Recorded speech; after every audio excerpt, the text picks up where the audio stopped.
Welcome back, dear students. This is my YouTube channel CFSIC with बारह गौर बस्ती।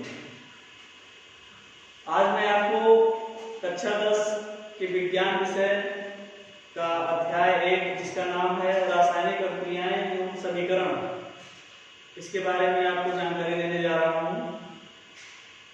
रासायनिक अभिक्रियाएं ये क्या चीज होता है? आपने पढ़ रखा है रासायनिक परिवर्तन, भौतिक परिवर्तन एवं रासायनिक परिवर्तन। तो रासायनिक परिवर्तन का ही दूसरा नाम रासायनिक अभिक्रिया होता है। रासायनिक अभिक्रिया यानी रासायनिक परिवर्तन क्या होता है, एक बार देख लेते हैं। ऐसा परिवर्तन जिसमें किसी नए पदार्थ का निर्माण होता है उसे हम रासायनिक परिवर्तन या रासायनिक अभिक्रिया कहते हैं। इसमें कुछ पदार्थ आपस में इंटरैक्ट करते हैं और नए जो है किस्म के नए टाइप के पदार्थों का निर्माण करते हैं, इसे हम रासायनिक अभिक्रिया रासायनिक परिवर्तन का नाम देते हैं। दूसरी चीज है रासायनिक समीकरण। ये क्या चीज है, आइए जानते हैं। रासायनिक समीकरण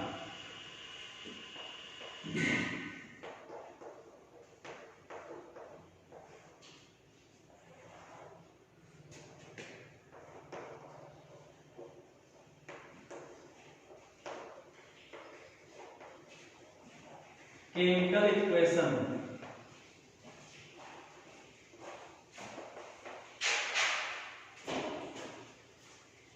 कोई भी रासायनिक अभिक्रिया हो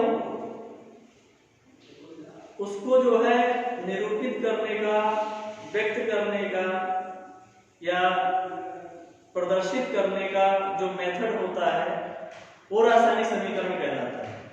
हम एक लाइन में अगर कहना चाहें तो ये कहेंगे, किसी भी रासायनिक अभिक्रिया का प्रतीकात्मक निरूपण, सिंबॉलिक रिप्रेजेंटेशन रासायनिक समीकरण कहलाता है। मतलब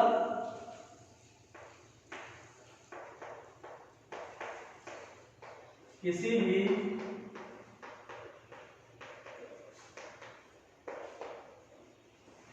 रासायनिक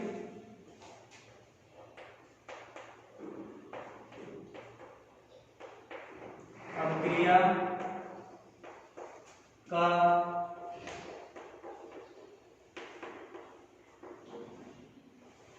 प्रतीकात्मक निरूपण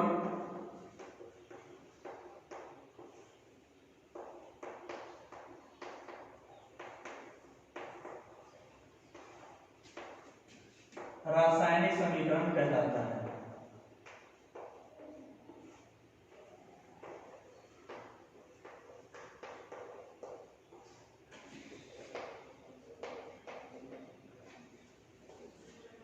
किसी भी रासायनिक अभिक्रिया का प्रतीकात्मक निरूपण रासायनिक समीकरण कहलाता है। इसका मतलब क्या है, आइए देखते हैं कि एग्जांपल के जरिए। मान लीजिए कोई रासायनिक अभिक्रिया है, हमने लिख दिया फॉर एग्जांपल C+O2, हमने लिख दिया CO2, Mg+O2 MgO, C for carbon oxygen gas, ये बन रहा है carbon dioxide gas. Mg magnesium plus O2 oxygen gas, ये बन रहा है मैग्नीशियम ऑक्साइड। तो ये हमारा केमिकल इक्वेशन कहलाता है, रासायनिक समीकरण कहलाता है।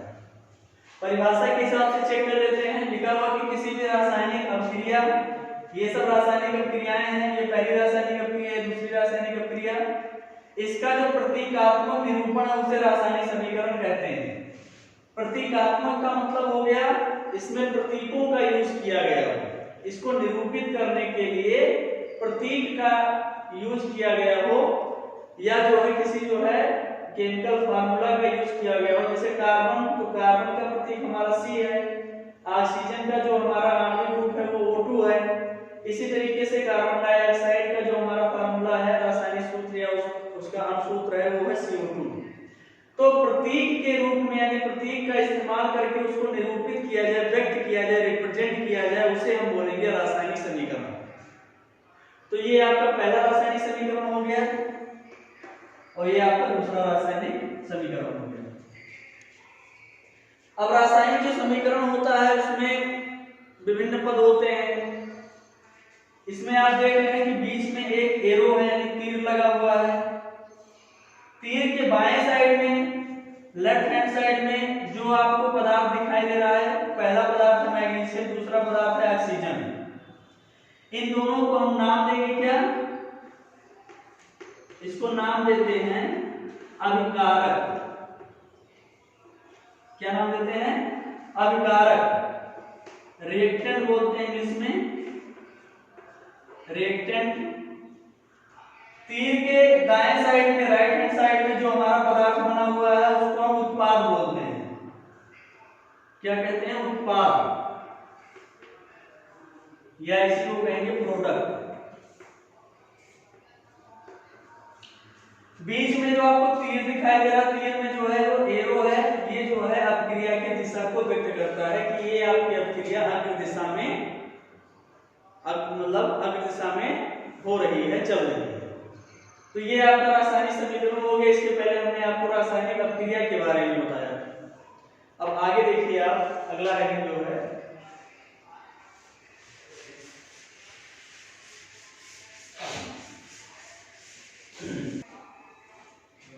अगला हेडिंग है किसी भी रासायनिक समीकरण को संतुलित करने की विधि और रासायनिक समीकरण को संतुलित करने का महत्व क्या है, इसके बारे में देखेंगे। रासायनिक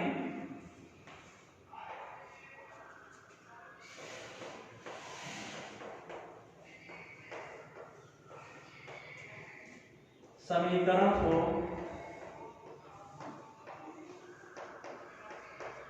संतुलित करना।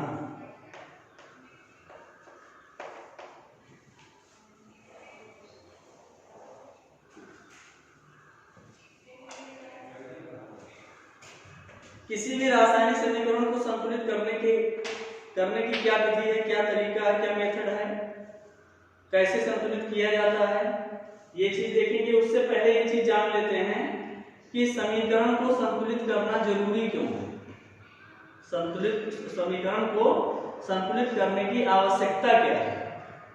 तो जैसे यहाँ पे अभी हमने लिखा था रासायनिक समीकरण एक फिर से लिख दे रहे हैं। मान लीजिए लिखा है C+O2, ये आपका बना था CO2। तो यहाँ पर देखिए आपका जो तीर के बाएं साइड में और दाएं साइड में जिन तत्वों के परमाणु मौजूद है, जैसे कार्बन है, ऑक्सीजन है, इधर भी कार्बन ऑक्सीजन है, तो बाएं साइड में तत्वों के परमाणुओं की संख्या दाएं साइड के तत्वों के परमाणुओं की संख्या के इक्वल है, सेम है।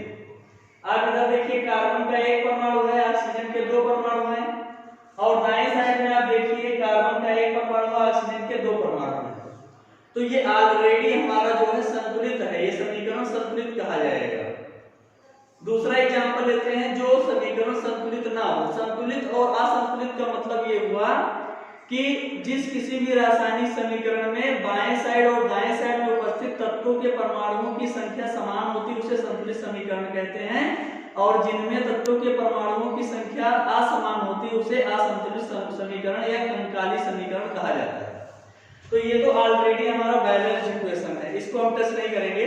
दूसरा एक एग्जांपल देखते हैं। मान लीजिए लिखा हुआ मैग्नीशियम प्लस ऑक्सीजन, ये बनता है मैग्नीशियम ऑक्साइड। अब आप इसमें चेक कर लीजिए, तीर की जो है बाएं साइड में आपका मैग्नीशियम एक तत्व है, इसके एक परमाणु है, और तीर के दाएं साइड में मैग्नीशियम जो है यहाँ पे एक परमाणु इसका भी है। ये दोनों जो है इसके परमाणुओं की संख्या समान है। तीर के बाएं साइड में ऑक्सीजन का दो परमाणु है, तीर के दाएं साइड में ऑक्सीजन का एक परमाणु है।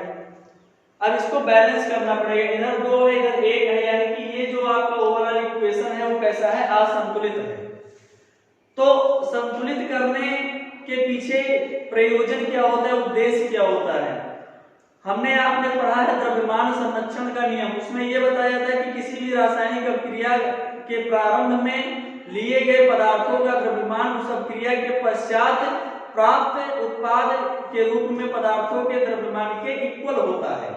यानी कि अभिक्रिया के पहले और अभिक्रिया के बाद जो भी पदार्थ लिए गए हैं उनका अमाउंट जो होगा वो इक्वल होगा, सेम होगा। तो यहाँ पे हम देख रहे हैं कि ऑक्सीजन का 2 परमाणु है और इधर जो है दाएं साइड में जो उत्पाद बना है इसमें ऑक्सीजन का एक ही परमाणु है। तो यहाँ पे ये इक्वल नहीं दिखाई दे रहा है, एक का अंतर है, एक ऑक्सीजन परमाणु का अंतर है। तो अगर इसको हम लोग वास्तविक रासायनिक समीकरण मान लेंगे तो जो हमारा जो सिद्धांत है द्रव्यमान संरक्षण का सिद्धांत, वो नियम या वो सिद्धांत फेल हो जाएगा। और वो नियम या सिद्धांत यही बताता है कि दोनों तरफ यानी अभिक्रिया से पहले के जो पदार्थ हैं इनका द्रव्यमान या इन तत्वों के परमाणुओं का योग, अभिक्रिया के पश्चात जो हमारा पदार्थ है उसका द्रव्यमान या उसके तत्वों के परमाणुओं का योग दोनों सेम होना चाहिए। तो अगर हम इसको सेम करके यानी कि इसको बैलेंस करके चलेंगे तो द्रव्यमान संरक्षण के नियम की मतलब पुष्टि होगी। और अगर जो है हम लोग इसी को रासायनिक समीकरण इसी को संतुलित समीकरण मान लेते हैं तो वो उस नियम की अवहेलना होती है। तो इसीलिए जो है हमें उस नियम का पालन करना है और इस समीकरण को आगे जो है संतुलित करना है। तो आप आगे आपको हम बताते हैं कि समीकरण को संतुलित करने का क्या स्टेप है, क्या चरण है, उसको जो है हम लोग कैसे फॉलो करेंगे। तो मान लीजिए इसमें से जो है ये दूसरा वाला एग्जांपल हमारा, इसी को ले लेते हैं। पहले वाला तो हमारा बैलेंस है ऑलरेडी, इसको छोड़ देते हैं। बहुत ही साधारण सा ये हमारा रासायनिक समीकरण है। यहाँ पे देखिए जो हम यूज करने जा रहे हैं जिस मेथड को, उसका नाम है हिट एंड ट्रायल मेथड। ज्यादातर इसी विधि का यूज जो है किया जाता है किसी भी समीकरण को संतुलित करने का। दूसरा एक और है, तो यहाँ पे हम जो है हिट एंड ट्रायल मेथड का यूज करते हैं। तो यहाँ पे मैग्नीशियम आपका देखिए एक परमाणु है, इधर भी एक है, तो दोनों तो सेम है, इसको टच नहीं करते हैं। ऑक्सीजन यहाँ पे देखिए कितना है, ऑक्सीजन आपका 2 परमाणु है और राइट हैंड साइड में 1 परमाणु है। तो इधर हमें जो है क्या नाम है, इसके ऑक्सीजन को 2 करने के लिए ये जो हमारा अणुसूत्र है मैग्नीशियम ऑक्साइड का, इसके आगे हम जो है 2 से गुणा कर देते हैं। देखिए यहाँ पे 2 नहीं लिखेंगे, यहाँ पे 2 हमारा लिखना गलत हो जाएगा। इससे जो है मैग्नीशियम ऑक्साइड का जो रासायनिक सूत्र है वो जो है क्या नाम है प्रभावित हो जाएगा। तो 2 वहां पर ना लिख करके इसकी जो है सूत्र के बिल्कुल फ्रंट पे सामने जो है हम 2 लिखते हैं। ये 2 हमारा जो है मैग्नीशियम परमाणु को भी व्यक्त करेगा और ऑक्सीजन परमाणु को भी व्यक्त करेगा। तो 2 मैग्नीशियम हो गए, 2 आपके ऑक्सीजन हो गए। अब आप ऑक्सीजन को चेक कीजिए, यहाँ पे 2 है और यहाँ पर भी आपका जो है क्या नाम है 2 ऑक्सीजन है। लेकिन इससे मैग्नीशियम जो है क्या नाम है वो प्रभावित हो गया, उसकी संख्या यहाँ पे 2 मैग्नीशियम हो गया, जबकि हमारा जो अभिकारक है वहां पे एक ही मैग्नीशियम है। यहाँ अगर कुछ नहीं लिखा तो आप 1 मानेंगे, 1 मान के हम चलते हैं। तो यहाँ पे 1 परमाणु है, यहाँ जबकि उत्पाद में 2 परमाणु हैं। अब अगले स्टेप में हम क्या करेंगे, मैग्नीशियम के आगे भी जो है क्या नाम है 2 से गुणा कर देंगे। 2 से गुणा कर दिए। अब आप चेक कीजिए कि क्या अभिकारक और उत्पाद में मैग्नीशियम और ऑक्सीजन के परमाणुओं की संख्या समान है या नहीं। 2 मैग्नीशियम लेफ्ट साइड में, 2 मैग्नीशियम राइट साइड में, 2 ऑक्सीजन लेफ्ट साइड में, 2 ऑक्सीजन राइट साइड में। ये हमारा एक संतुलित समीकरण का उदाहरण है। ये हमारा इस तरीके से जो है संतुलित हो गया। अब ये जो है इसमें 2 मैग्नीशियम इधर है, 2 ऑक्सीजन इधर, इधर भी उतनी ही संख्या है। तो ये द्रव्यमान संरक्षण के नियम की पुष्टि करता है, ये उसको जो है क्या नाम है फॉलो करता है। तो ये चीज हमारा हो गया। अब अगला एग्जांपल एक देखते हैं, उसको भी हम संतुलित करने की कोशिश करेंगे।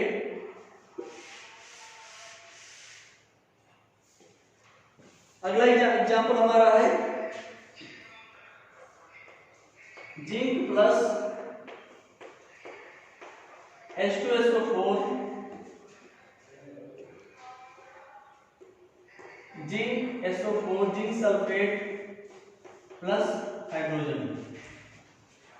ये हमारा दूसरा इक्वेशन है, दूसरा समीकरण है। इसको देखते हैं कि ये संतुलित है या नहीं। अगर नहीं तो इसको संतुलित कैसे करेंगे। तो इसमें देखिए एरो के लेफ्ट साइड में जो भी हमारे तत्व के परमाणु हैं उनको काउंट कर लीजिए। एरो के राइट साइड में जो भी हमारे तत्व के परमाणु हैं उनको काउंट कर लीजिए। संख्या गिनती करने के बाद आप चेक कीजिए कि कौन सा बराबर है कौन सा नहीं है। अगर नहीं है तो उसको बराबर करें, कैसे करेंगे हम लोग। तो यहाँ पर देखिए जिंक की बात करें तो जिंक का 1 परमाणु है और हमारे उत्पाद में भी जिंक का 1 परमाणु है। ये तो क्या नाम है बैलेंस है। इसको छोड़ दीजिए।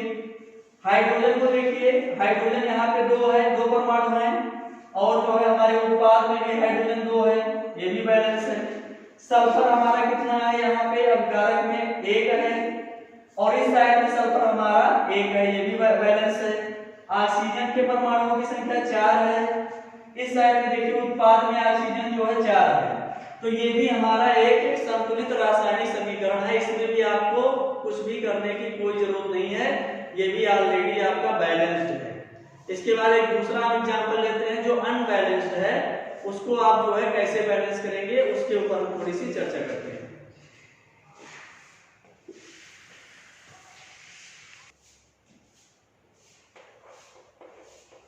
Fe plus H2O gives Fe3O4